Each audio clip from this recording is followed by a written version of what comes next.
Tranche de livre, votre émission littéraire, en partenariat avec la librairie Les Volcans, 80 boulevard François Mitterrand à Clermont-Ferrand et sur www.librairielesvolcans.com.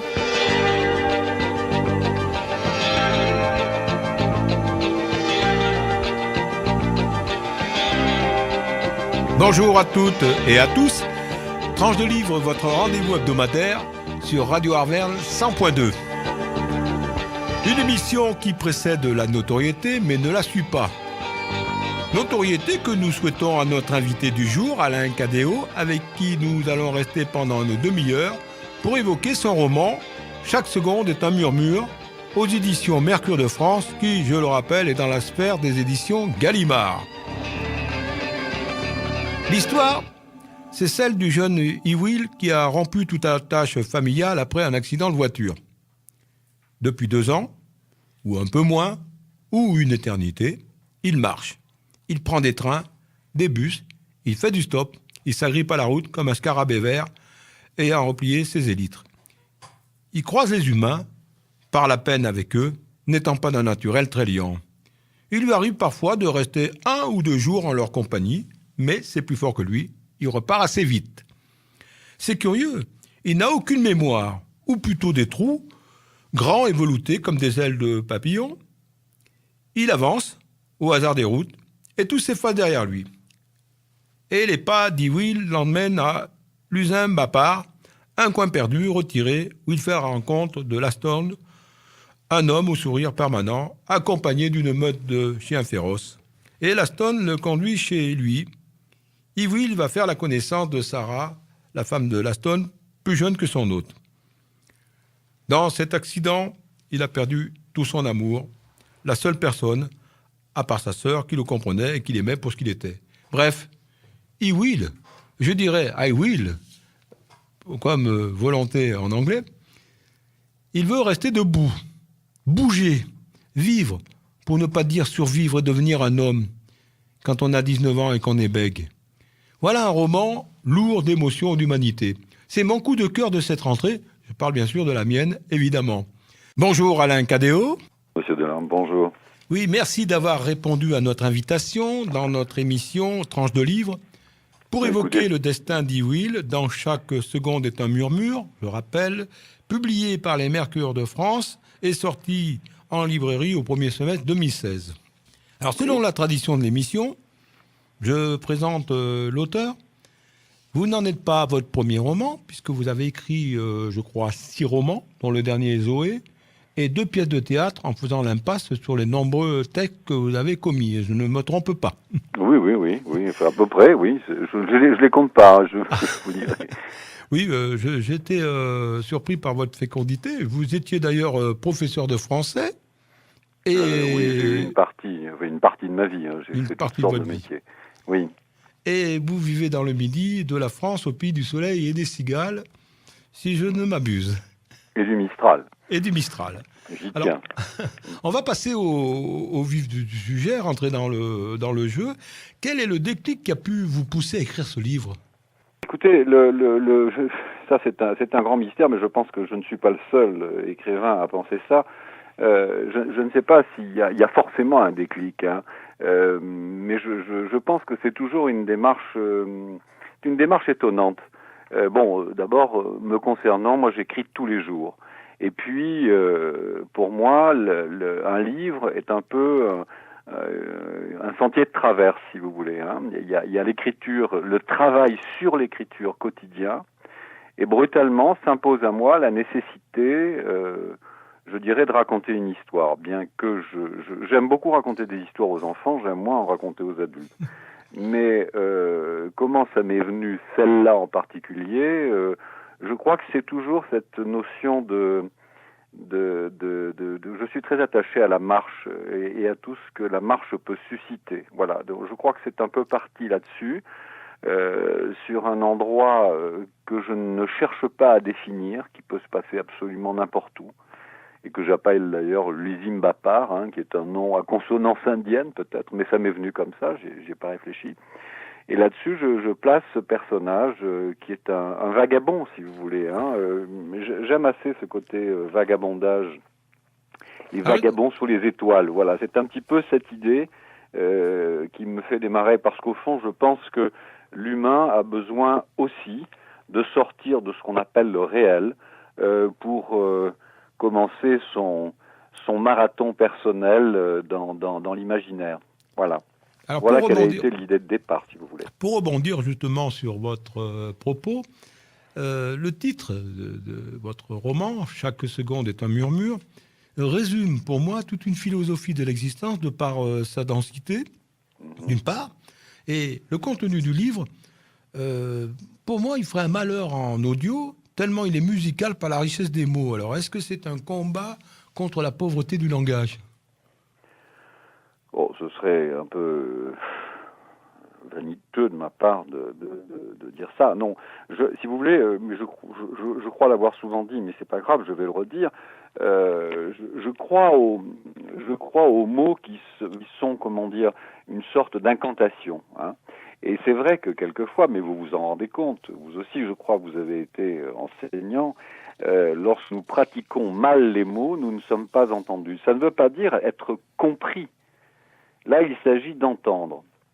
Il s'agit d'entendre. Et pour entendre, il faut, je sais pas, il faut cette dose poétique que l'on a par moment et que l'on n'a plus à d'autres moments.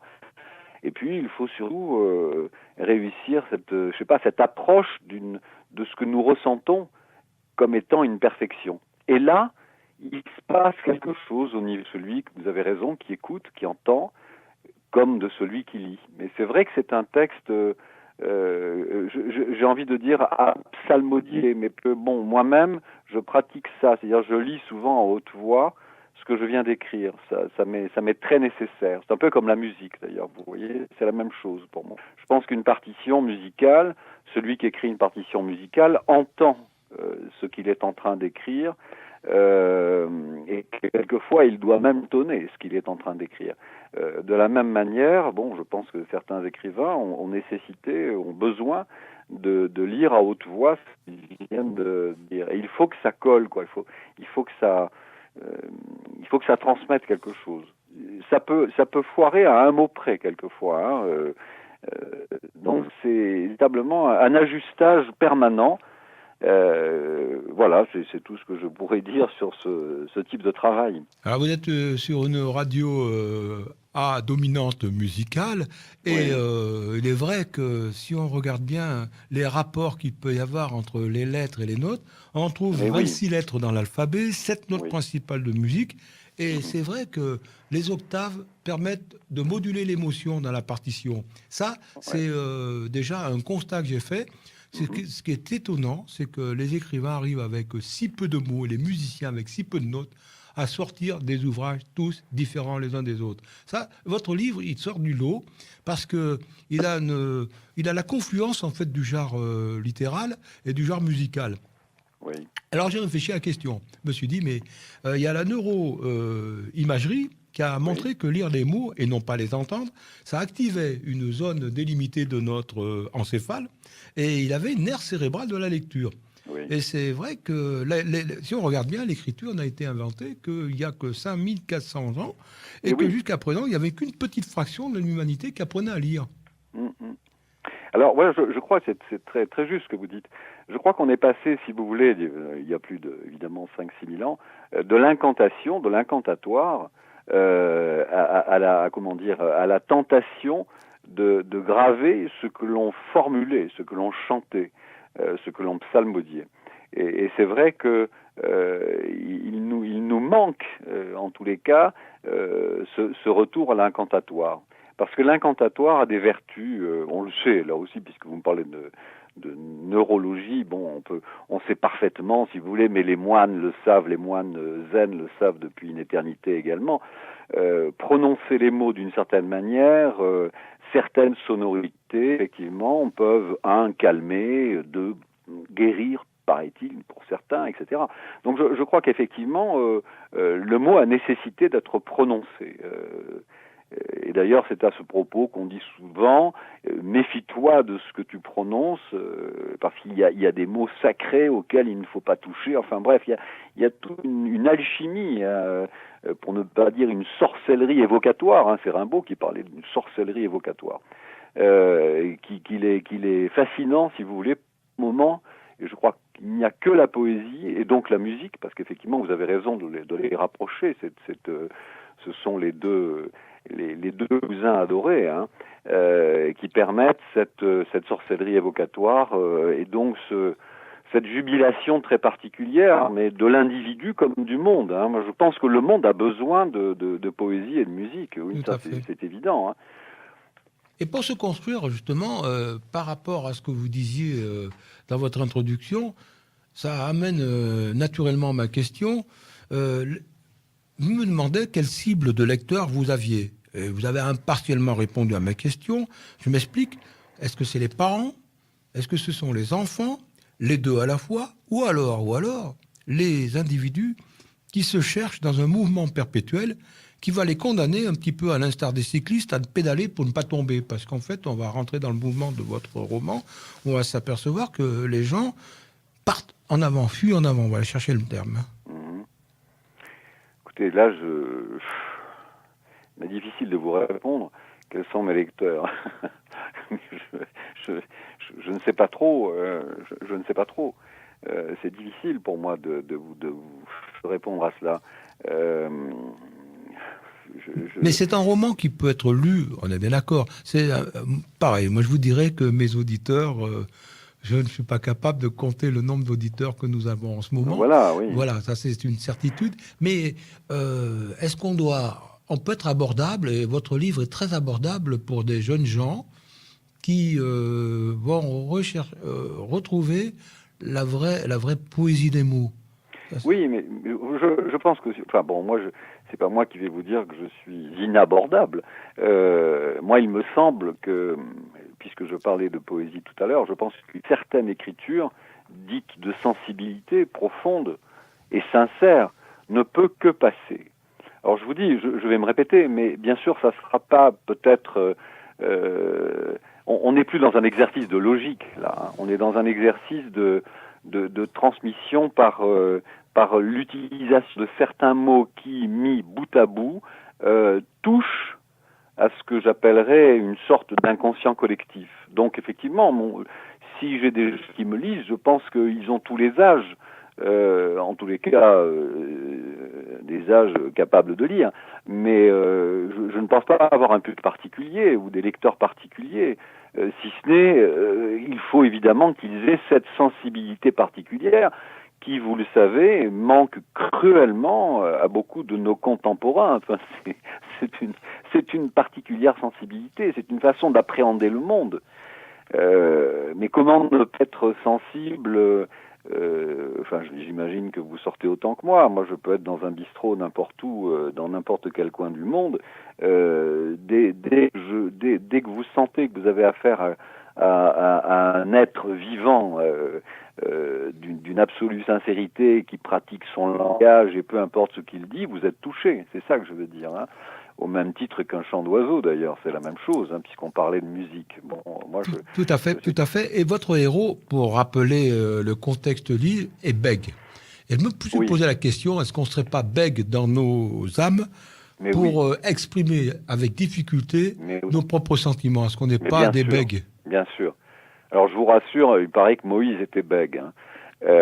Autrement dit, je pense que la difficulté pour l'humain de dire ce qui est vraiment essentiel pour lui est telle qu'il ne peut qu'en bafouiller. Et c'est bien tout le problème de la parole. Vous voyez ce que nous sommes en train de faire, l'exercice que nous sommes en train de commettre tous les deux là.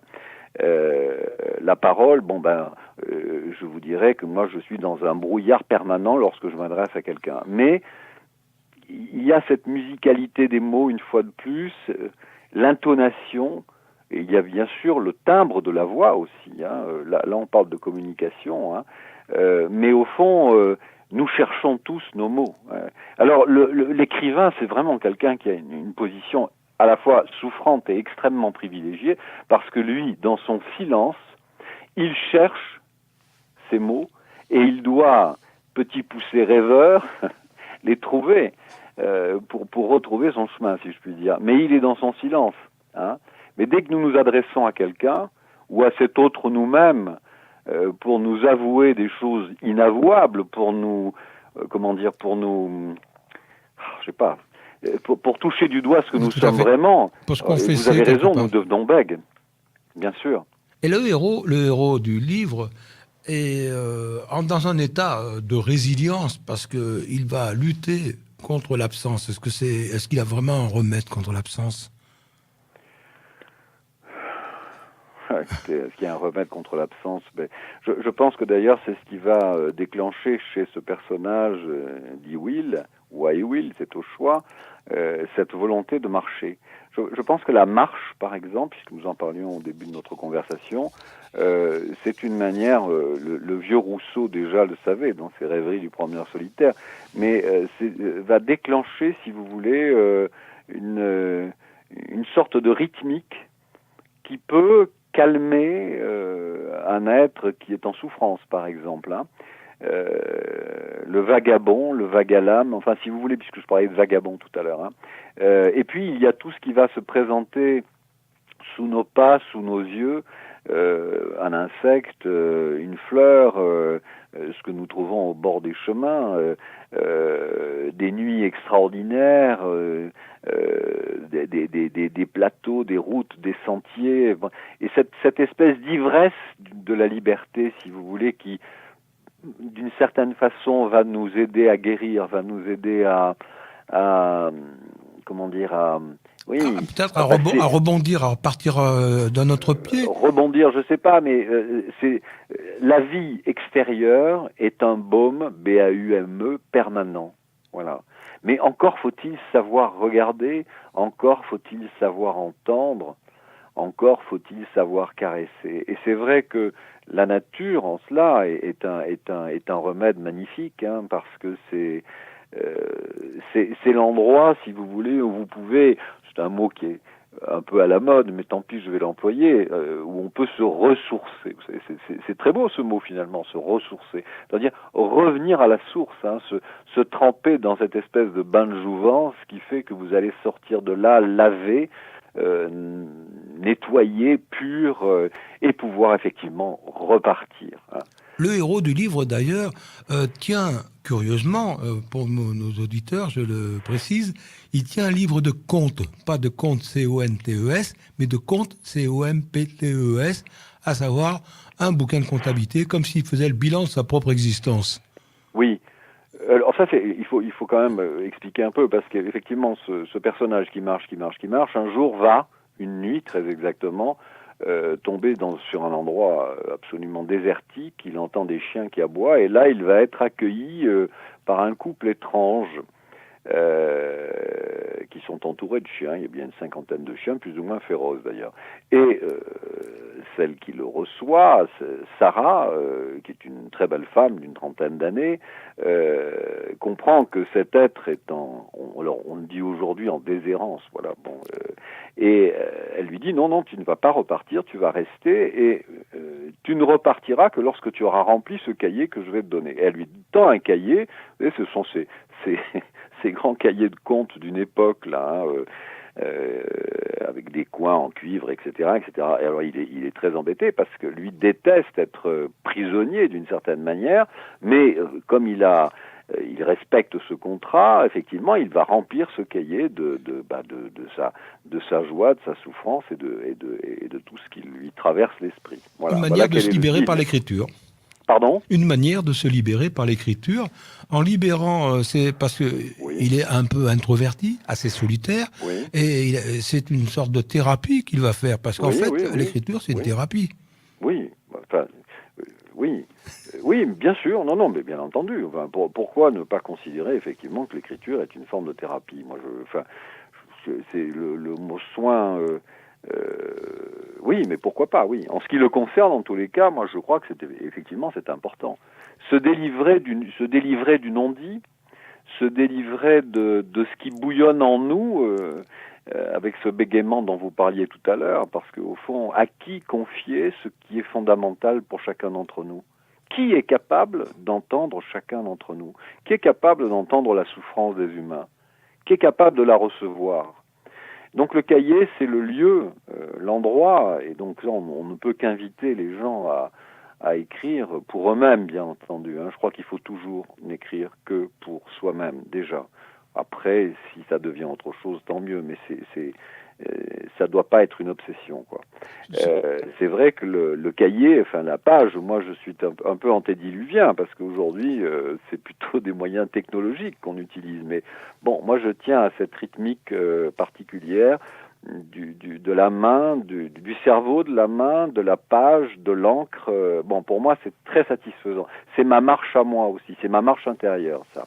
Bien, nous allons marcher vers la fin de notre entretien parce que le temps, l'horloge tourne cruellement contre nous.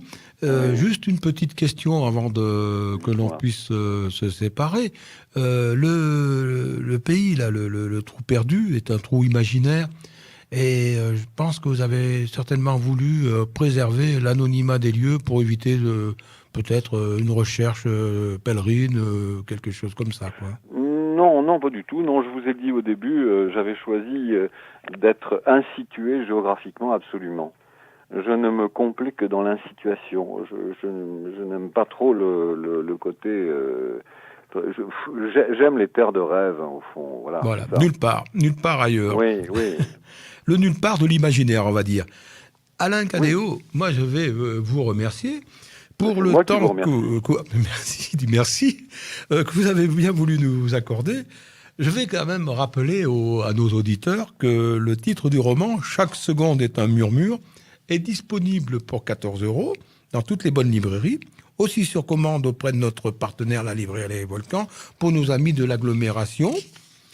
Et je ne manquerai pas de dire que nous sommes en région Rhône-Alpes et que vous serez le samedi 22 octobre à 14h30 à Neuville-sur-Saône auprès de vos lecteurs, invité des lectures du Hibou et du Biscuit Café Créatif. Un petit clin d'œil à Denis Arnoux que je remercie de m'avoir mis sur votre route. Et que je remercie également parce que je vois qu'il fait un boulot absolument colossal pour les écrivains qui l'aiment. Ça, c'est assez touchant. Voilà. Donc je voulais le signaler au passage. Nous avons été enchantés d'en savoir plus sur vous et d'avoir passé une demi-heure d'antenne avec vous. Merci. Nous allons nous séparer sur une musique qui va vous plaire. Pat Metheny. Merci. Au revoir. Merci, au revoir.